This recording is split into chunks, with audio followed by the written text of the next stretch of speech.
বেজে গেছে। এখন যাব হচ্ছে উত্তরা।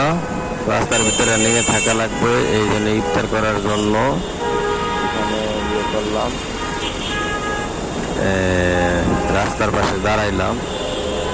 এখানে একটা রাইডার দাঁড়ায় আছে, ওনার ভাড়া মারতে পারে না আজকে, খুব টেনশনে আছে। ইফতার টিফতার কিনে নেয়। আমি ইফতার কিনলাম, যে আমার ভাই ইফতার কিনে দাঁড়ায় আছি যে আজান দিলে এখানে ইফতার করবো। আর এই বাইকার খুব টেনশন মনে হইতেছে ওনার। উনি মনে হয় যে ভাড়াটা মারতে পারেনি আর কি, বেশি টাকা পয়সা নাই। ওনার চেহারা দিকে চাইলে বুঝতে পারবেন যে কি অবস্থায়, খুব টেনশন ফিল করতেছে। এই হলো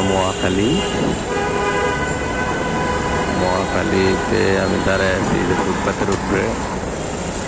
আজকে ইফতার করবো এইখানে, ফুটপাতের উপরে ইফতার করবো, রাস্তার ভিতরে দাঁড়ায় দাঁড়ায় ইফতার করবো।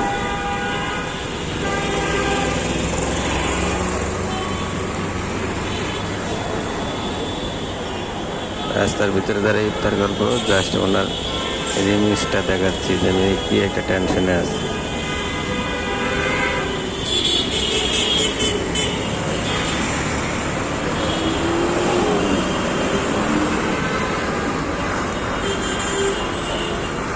সারাদিন পাম্পে ঘুরেও তেল নিতে পারলাম না। পাম্পের খুব ভয়াবহ অবস্থা। পাম্পওয়ালারা সব পাম্প বন্ধ করে রাখছে। একটা সিন্ডিকেট বাংলাদেশে, এদিকে আমরা বাঙালি, ভিতরে বাঙালি। তেলের দাম শুনছে যে বাড়বে, তার এক সপ্তাহ আগের থেকে তেলের দাম বাড়ায় দেয়। কাউকে তেল দিবে না, তাও আটকে রাখছে।